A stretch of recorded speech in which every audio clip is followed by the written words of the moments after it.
이 3차 담화를 함으로써 우리 국민들의 분노를 사실 더 잔하게 만들었잖아요. 그 누가 뒤에서 코치하는 거예요? 혹시 김병기 의원님? 잘 모르죠. 네. 그런데 네네.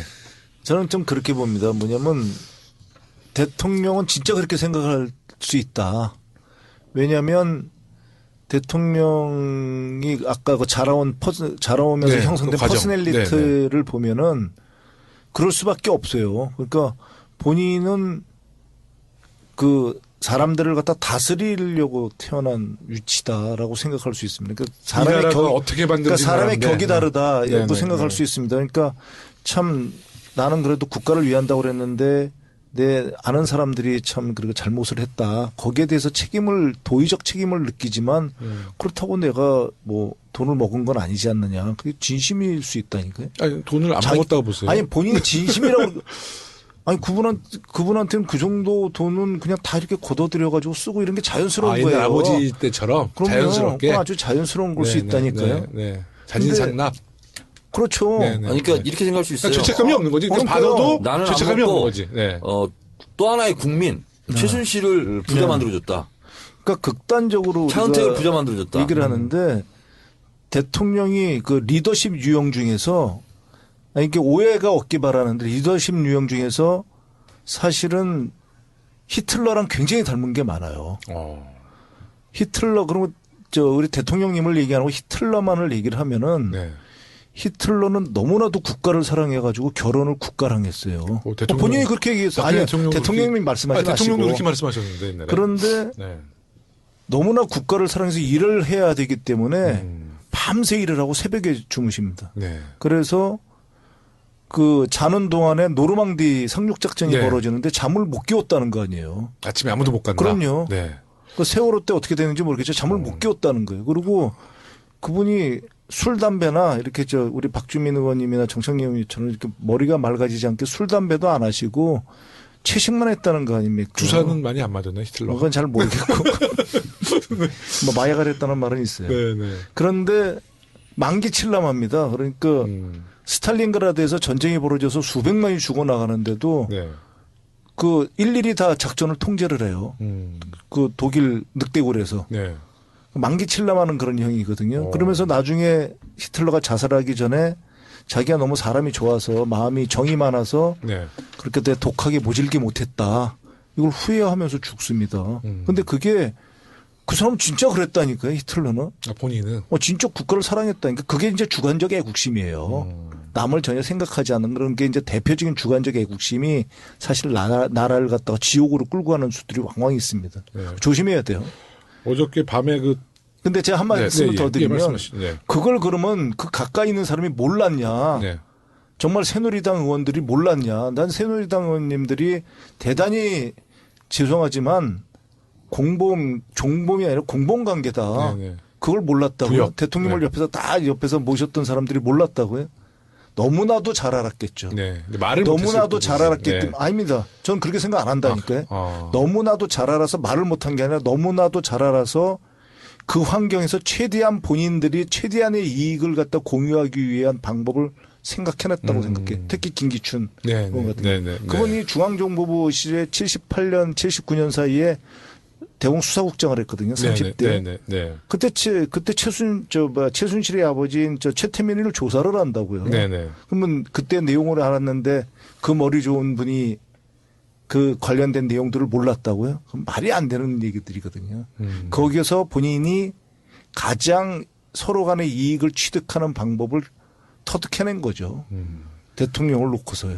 우병우 수석에 대해서도 비슷한 평이 네. 있어요. 그래서 김기춘을 뒤를 이은 제2의 김기춘이라고 우병우 수석을 얘기하거든요.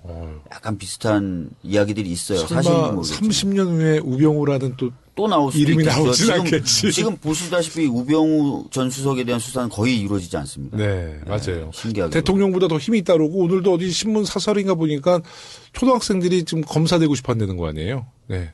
가장 대한민국에서 권력자는 검사다. 네. 참 걱정이죠. 어저께 우리 탄핵버스터, 우리 박주민 의원님이 새벽 2시에 만났는데 갑자기 저보고 저쪽에서 국민종편이라고 김현희 민주종편. 민주종편. 최재성 의원 뭐 이렇게 김현 의원이 하는 방송이라고 잠깐 가보래요. 야, 근데 빠져나오기 위해서 저를 대신할 사람이 희생해. 필요했거든요. 저를 제물로 자야 바쳤어. 되기 때문에. 근데 어저께 그 방송에서 송영길 의원 전 인천시장 이야기가 나왔는데 직접 이제 송영길 의원이 한 얘기인데 인천시장 재직 시절에 대통령이 인천시를 왔대요. 박근혜 대통령이 피곤하다고 시장실을 좀 가서 좀 쉬고 싶다. 좀 시장실을 쓰고 싶다. 그래서 제공을 했대요. 했는데 갑자기 청와대 관계자들이 와가지고 변기 있죠. 화장실 변기를 그냥 뜯어가지고 나가가지고 새로운 변기를 바로 설치했다는 거예요. 야. 제가 그때 옆에 있었어요. 송영길 의원 옆에 있었어요. 아, 정말로요? 송영길 의원이 그 말씀을 하시더라고요. 그 말을 직접 하실 때 예, 예. 현장에 계셨던 건 아니고요. 그럼요. 네. 그래서 송영길 의원한테 왜 그걸 제재하지 않았습니까? 했더니 나야 새 거 주니까 좋지. 그때 그러셨는데 하여튼 대통령의 그 정신세계가 정말 일반인과는 너무나 다르다. 그러니까 이제 그 국가의 지도자들 그래도 상식적인 리더십이 있어야 되는데 너무 상식적이지 못했던 것 같아요. 리더십이. 뭐 그런 좀 마음이 있고. 그러니까 네. 다음 우리가 앞으로 그럼으로써 이제 우리 국가 이런 걸 반면교사라고 삼아서 그럼요. 발전을 해야 되는데 다음 대통령은 어떤 분이 되든지 제발 국민들 또는 쭉 살아온 과정이 검증된 분이 됐으면 좋겠어요. 검증돼야 되고 검증되고 좀 돼요. 밝혀지고 네네. 너무나 안 밝혀지고 우리들도 다 문제가 있는 게 네. 우리 특히 국회의원들 다 문제가 있는 게 대통령이 대면 보고를 안 한다. 뭐 한다 이런 얘기를 갖다가 처음 요번에 들은 게 아니거든요. 네. 몇 년 동안 들은 거 아닙니까? 그렇죠. 당 대표 하실 때도 사무총장이 대표를 못 만나가지고 대표 만나는 시간을 이렇게 기다렸다는 거 아닙니까? 근데 대통령이 되셔도 그 많은 보고서들을 뭐 방송에서 나와서 대면 보고하고 싶으세요 이렇게 말씀하셨을 정도로 보고 시간을 갖다 못 잡는다 그러면 그건 분명히 문제가 있는 거거든요. 제가 2001년도 기자할 때 박근혜 그 당시 신한국당 국회의원을 제가 인터뷰를 한 2시간 했어요. 그 당시 이제 우리 의원님 아시겠지만 그때는 뭐 그 정도 지도자급이면 집을 개방할 때예요. 뭐 1월 1일 날 떡국주 그럴 때잖아요. 예전 정치가. 그러니까 박근혜 의원의 집이야. 강남에 그 집인데 아무도 가본 사람이 없다는 거예요. 그래서 제가 의원회관에서 직접 인터뷰로 스케치를 한 거야. 그때 박 대통령이 했던 얘기는 자기 집 앞에는 감나무가 있는데 진돗개 2마리를 키우고 있고 새벽 5시에 일어나서 요가를 시작으로 해서 5시 30분에 영어 공부를 하고 그래서 자기 하루의 라이프를 다 저한테 이제 이야기해 주고 제가 그걸 스케치했었어요. 그리고 제가 이제 기사 마감하고 어떻게 국회의원인데 아무 동료의원이 그 집도 안 가보고 너무 신비주의에 빠져 있는 거예요. 그리고 나서 대선 후보 때 대변인 제가 이름은 안 밝히겠지만 수석하던 김모 대변인 있죠. 그 양반이 언론인들과 만나다가 좀 발언 때문에 아마 그 데스크한테 좀 압력 넣어가지고 사고가 났었어요. 그래가지고 근데 대통령 후보한테 전화해서 대변인을 교체해야 되니까 전화를 하려 했는데 후보 전화를 아무도 몰랐다는 거 아니에요.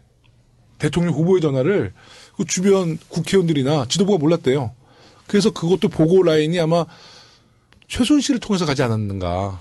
예. 아니, 그러니까 그런 체제가 네. 이게 완전 비정상적인 비정상이죠. 그런데 비정상이라고 얘기를 했는데 아무도 그거에 대해서 얘기를 안 했다고. 그냥 비정상이다라만 얘기를 하고 이거 정말 국가적으로 이게 문제가 된다. 제가 옛날 그 공직에 있을 때 뭐 인사니까 좀 예민하죠. 네. 그래서 대통령한테 보고를 드리는 거는 원장께서 직접 반드시 대면 보고를 한다. 그래요? 왜냐하면 특히. 인사는 특히 그런 게 인사는 페이퍼에다 쓸 수 없는 것들이 많아요. 네. 그게 왜냐하면 나중에 밝혀지면 안 되니까 거의 대면 보고를 해서 구두로 보고를 하거든요. 왜냐하면은 그 개인의 프라이버시도 있고 뭐 있기 때문에 구두 보고를 하는데 그걸 대면 보고로 하게 되면 대면 보고를 못 하게 되고 더군다나 그런 어떤 보고라는 건 대부분 보면은 적시성 문제가 있지 않습니까? 그런데 그렇게 못 만나면 적시성에도 문제가 생기는 거거든요. 그럼요. 그런 거를 알면서도 주위에 누구도 얘기를 안 했다. 네. 국가 시스템에서. 그럼 시스템이 마비된 거거든요.